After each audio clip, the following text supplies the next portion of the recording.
so you should see a notification on your respective devices just alerting you to the fact that recording is now on. So welcome again, everyone, to our weekly call. I got sort of two main agenda items today. So as previously, the last 2 weeks, we'll start with just a reflection on some learning on deployment of encrypted DNS. This time, Nic Leymann has kindly agreed to give an update on the sort of Deutsche Telekom's deployment trial. So we do that first, and then either Dave Cleland or Andy Fiddler, I think, has got a question to raise. So we'll cover that, and then we move on to other business. So without further ado, can I hand over to Nic? If everyone else, if you're able to, if you could mute your sound. And Nic, over to you. Yeah, thanks. So I hope my sound works. Your sound is perfect. Thank you. Great, thanks. So it's a small update. So there are not many changes. So we are still in the testing trial phase. Last time we basically started the internal trial with our employees. In fact, there were not so many people using it because it needs manual configuration in either the home gateway or the browser. So there is not much feedback. Next phase is that we are currently looking into how we can communicate externally. So that would be the next step, I guess, so that we set up some kind of external trials. There's one thing we encountered some, well, let's say challenges with DOT in one or two, and Stubby with our DNS platform. It seems to be that there's some kind of issue with out-of-order execution if you have only a single TCP or TLS connection to DNS list. So that's something we are currently looking into. As far as I saw, it's already on the list to be implemented in Power DNS, so it will be probably available in the future. But we are now looking into workarounds. So for instance, in order to basically not only use a single TCP session or TLS session, but many sessions in parallel. So that's one thing we are looking into before we really do a kind of more official announcement, because we want to make sure that it works with the home gateways and also the Stubby. But what I see is it's a more configuration issue at the moment. So we can solve it if we do manual configuration or reconfigure the client. Yeah, that's all I have. If there are any questions, I'm happy to answer. Okay, thanks very much, Nic. Well, whilst people are thinking of any questions, I mean, how did you find it in terms of the manual configuration? How easy or difficult have people found that to support your architecture? I mean, we have some kind of very early implementation for one of our home gateways, and I guess that's just a matter of well, implementing the change. So I wouldn't expect any big problems. It's going to be more interesting for DOT, specifically if it's not one of our home gateways. That's an answer. I don't know, in fact. So it depends, of course, on the implementation, what kind of software they are using, and so on. But as I said, we don't have an official announcement yet. And my expectation is that we solve those problems before. Okay. Thank you. I can see, Ralph, you've raised your virtual hand. So did you want to come in? Yeah. So are the issues you're talking about, is it DOT only, and is it concerning the Fritzbox? It's at the moment, I only did more extensive tests, I would say, with DOT. With DOH, it seems to be not so much a problem, but I'm not fully sure. So we have to do a bit more of testing. But what I saw is, because it was easier to test, there are problems or issues with DOT. And it was not the Fritzbox, in fact, it was Stubby configured on a separate system in order to be able to also track the outgoing connections, because it's easier if you do it on Linux instead of doing it on a Fritzbox or one of our routers. So debugging is easier. So I mean, because there was an article in one of the big German I saw that. kind of news. Okay. We can chat offline about that, I guess. Yeah, I haven't read it in detail. No time during the weekend. It's the holiday started. Okay. So. And if you haven't seen it, I did see that Sarah from Synodin had gave a presentation on configuration of Stubby. I think it was Stubby at DNSOArc, which is worth looking at if anyone hasn't seen that. Which covered, I think it was a GUI interface for Stubby. So interesting presentation if you've not had a chance to see it. So she's probably going to join the call in the next couple of weeks to just review some of that. There was also a presentation from CSAT Nic on testing, and they had also some interesting results with Stubby. So it might be that it was a similar issue. I'm not sure, but I am already in contact with them, Peter. So. Thanks. Zaid, did you want to come in? Yeah, thanks. So Nic, part of the testing, have you composed a like test requirement that speaks to the tax you're willing to take in terms of performance? Percentage tax? You mean for testing or? Well, like in terms of when you do, for example, performance testing, is there a defined percentage of performance hit you're willing to take to offer the service? So I mean, what we did, so we are currently basically preparing a couple of test books. So there are basically two, one for internal tests or tests from home users point of view, so saying more kind of user experience and so on, and the other is performance in terms of a load on the platform itself. We haven't done any, say, extensive tests, performance tests on the platform itself, because our assumption is that if we switch it on or in the future, that the number of users will be quite small.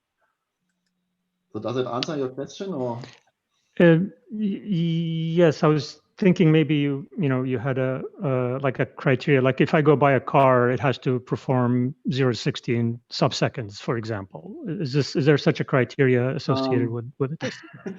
Well, I would say it shouldn't be much slower than the standard DNS 53, but we are well aware that, of course, setting up a TCP connection takes a bit longer. On the other hand, if the connection is already established, there might be very small impact at all. So what we saw at the initial test is that the first request might take a bit longer, but all the remaining requests are almost, well, time difference is not so big. So there is no real hard requirement in terms of needs to be under 20 milliseconds or something like that. But of course, the benchmark is the existing platform and the existing performance. Thank you. If it's too slow, if it's 3 times slower, then we might run into a problem. Understand. Okay, thanks, Zaid. Anyone else got any sort of questions or comments for Nic?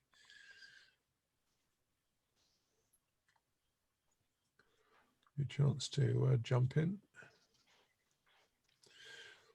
Again, just while people are thinking of any last questions, Nic, did you say that the DNS dist issue that you'd identified, that was in hand to be addressed? Yes, there is already a change request on GitHub for that issue. So as I said, I think it's a matter of time. The only question is how we bridge the gap until the implementation. Yeah, because I think John Todd sort of mentioned something which I think was along similar lines last week. Yeah, okay.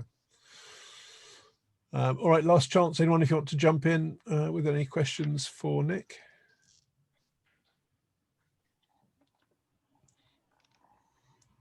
Take that as not. Well, okay. Well, thank you, Nic, for the update.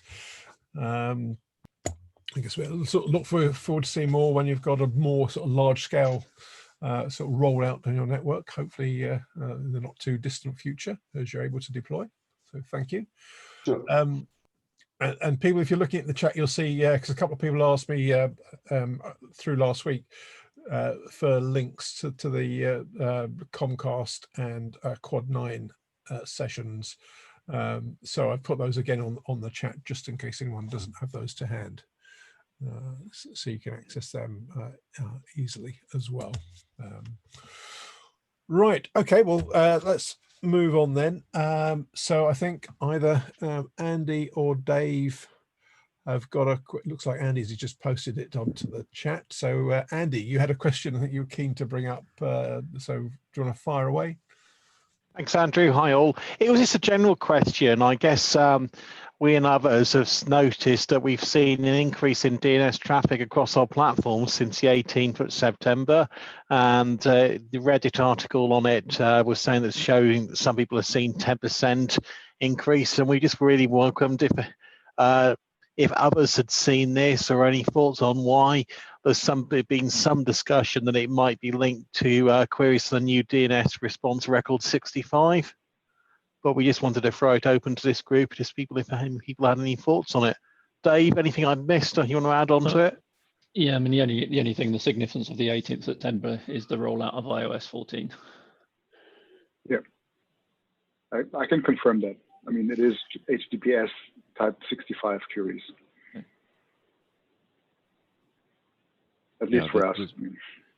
Same thing at Quad 9. We do see an increase overall. I'm sorry I don't have the numbers right off the top of my head, but it was low single digits percentage increase due to that number, and very low percentage increase. But I don't know if I would say it wasn't necessarily noticeable, but it's just looking at graphs, but it's noticeable if you look at the stats in detail.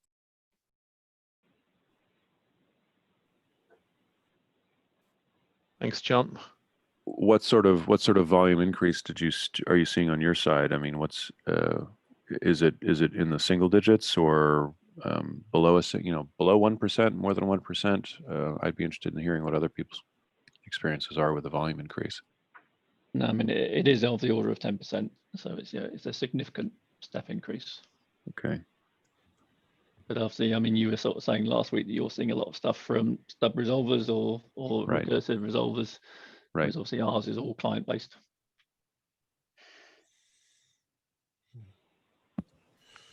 Well, I don't know about an increase. Unfortunately, we lost a lot of data when our monitoring platform crashed. But prior to that, we had been seeing an introduction and an increase in the amount of Type 65 queries.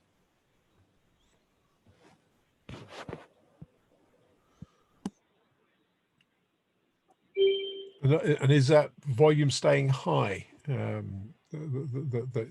anyone's seeing at the moment? So Dave, was it like a temporary? No, it's a step increase, and then that's where it is. Right. Yeah. Okay, because 10%, that's a hell of an increase in traffic levels, isn't it? Mm. Okay, well, maybe we'll put that out as a question after the call then. So if anyone else has sort of had a chance to look at your traffic levels sort of since iOS 14 went live, and if you have seen that sort of material change in overall traffic, it'd be interesting to hear on that. And Andrew, I don't know whether we could also see if we could get any comment from Apple on it. Yeah. Because I think I put a response to a previous query in one of the call notes from Tommy, but that was a less general query than this one. So I can certainly reach out to Tommy afterwards. Yeah, I mean, it's pretty much happy eyeballs with 3 queries now instead of 2. That's how I experience it, and when I look at the traffic in more detail. Yeah. Okay. And as you can see in the chat, there's a link to the Reddit article, which again I'll put that as well in the call notes, so you've all got that to hand if you want to read it afterwards. Okay, anything else to add to that, Andy or Dave, or is that it? No, I mean that was the suspicion, so it's just it's good to get confirmation of the people are seeing it, and Ralph's obviously done a bit more work in terms of diagnosing the packet flows. So yeah, thought Ralph might have done that. Brilliant. Okay. All right. Thank you. Right. I have one other thing. Without sort of necessarily putting Greg on the spot, you pinged me an email just before the call, or either I only had a chance to see it just before the call with a query. Did you want to cover that on the call whilst people are here, or? Yeah, could do. There might just be a simple answer to this one, but I don't know it. The question was about DNS 6.4 and NAT 6.4 in the presence of DOE. So what happens if a client's device picks up a random DOE service somewhere, asks her for a quad A query, because it's a v6 device, and the service itself is v4 only. So therefore, some NAT 6.4 is going to happen somewhere. So the DNS service is going to have to synthesize a quad A record for the end user device. How's it going to do that? What prefix is it going to use to do it? And then whereabouts is NAT 6.4 going to happen? On net at the moment for standard DO53, we operate both services. We run DNS 6.4 in conjunction with NAT 6.4 on net, and both use the same prefix. But if the queries are going off net and I don't have any control of this anymore, I'm not sure how this works.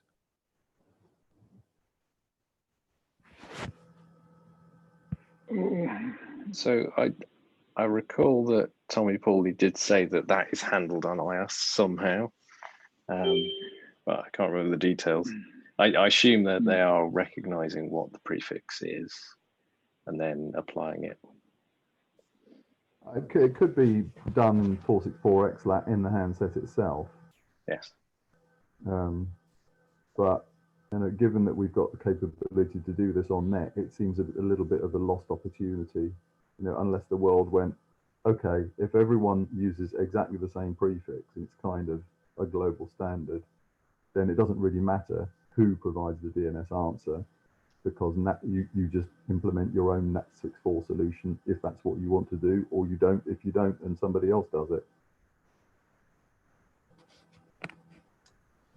I mean, all of the algorithms also have fallback. So in the Apple case, that, I mean, I haven't looked at that NAT 6.4, but in the Apple case, when you block the DOE or the dot server, it will fall back to regular DO53, and it will give you in the settings applications a small hint.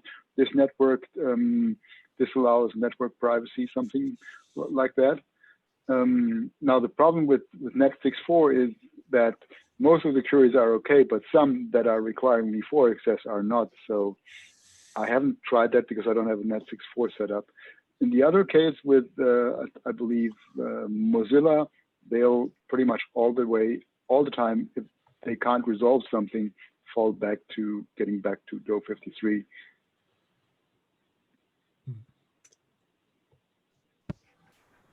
Okay, thanks. I'm just wondering if this is a corner case or even a very... No, I believe it's a valid concern, because a lot of new networks have to be built with IPv6 only. And it's definitely worth bringing up maybe on the EDDI mailing list, and then asking people like Apple or Google what are they going to do with that. Sure. Okay. Thank you. Okay. Thanks, Greg, and everyone for chipping in. That was helpful.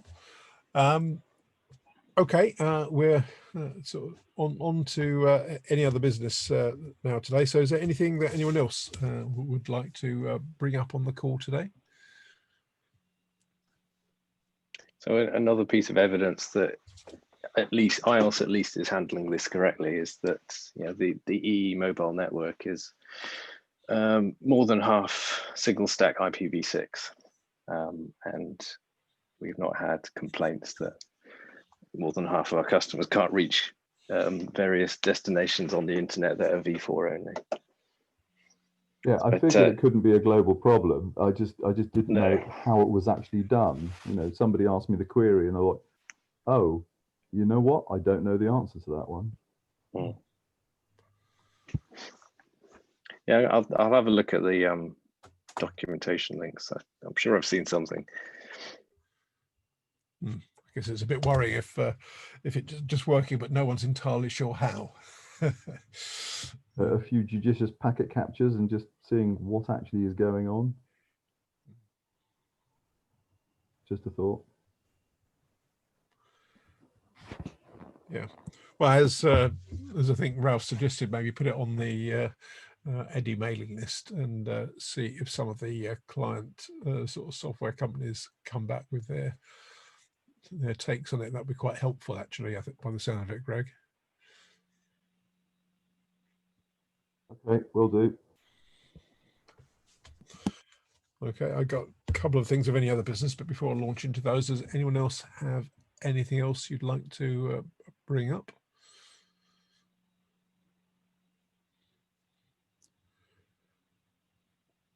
Take silence as probably not, in which case just two things to highlight as they're coming up sort of comparatively soon. We've got the high-level group for internet governance coming up later on this month, to be precise, the morning of Thursday the 29th of October, which I'll add to the list of future events. It's the European Commission's event, which they aim to have roughly quarterly. They were meant to hold their last meeting at Eurodig, but there were some changes to the agenda at the last minute, because I know Vittorio was due to present, and then I think that dropped off the agenda, Vittorio, so that didn't happen in the end. But anyway, that's coming around again on the morning of the 29th of the month. The other thing to mention that the same week, fun enough, is RIPE 81 is running, if my diary is correct, from the 27th of October. I mentioned that because the DNS working group at RIPE has got a session on the Wednesday the 28th, which I will modestly mention is going to, amongst other things, feature an update on some of the more recent developments in encrypted DNS, which I'll be sort of just running through for the group. So if anyone's interested, feel free to register to sort of take part in RIPE, which will sort of flow neatly into, of course, IETF, which is the sort of early in November. And the final thing I just mentioned, which if you're on the IETF mailing list, you will be aware of this. If you're planning to register for IETF and you're not taking advantage of the fee waiver, remember that the early bird rates come to a close this coming Friday, the 16th. So if you're planning to register, if you register before Friday, it's $230. If you register after Friday, it's $280, and it goes up again, I think, right near to the time of the actual event itself. So if you're going to register, it's worth registering sort of this week, and you save yourself at least $50 that way. Right. Go on, Chris. Just yeah. So I found the source of my statement. It was actually Tommy Pauly's email to the ADG list on the 27th of June. But all he says is when the local network is NAT64, we will still request A and quad A from any encrypted DNS server. And if we get only A answers, we synthesize an IPv6 address using the NAT64 prefix before using it. So that's the extent of the documentation that I've found. Oh, well done. Where is it exactly that the synthesizing gets done? On iOS. Oh, I see. Right. Oh, right. So they've preset it with a prefix. He's implying that they learn the prefix that the local network is using. How do they? I don't know how they would learn it though. Chris, is you it could worth send you, a DO53 query. is it worth you posting on the chat the URL if you've got it to hand for that message that Tommy posted? Mine's unusual because I got Plusnet as well as BT. But there's one which is for your phone, and then there's another one which is your data, essentially. Yeah. I mean, he'll know that. Yeah. He'll know that. It might have been just my end, but your sound didn't sound quite right there, Dave. Can you say that again? I think it was you that was talking, or it was either you or Chris. It was hard to tell. It was Dave, and his voice broke up. Oh, okay. Sorry, Chris, were you able to post a link to Tommy's message in the chat by any chance? Not immediately, right. because Not to worry. If not, I'll do that afterwards. Then okay, I'll look it up and put it in there for people if you're interested. So it sounds like there's still possibly a question for Tommy. Then, Greg, it might just be a slightly different question. yes. Okay, well, I'll pose the naive question first and see where it gets me. Yeah, fair enough. Okay. Righty-ho. Right, last chance. Anyone else that wants to raise anything?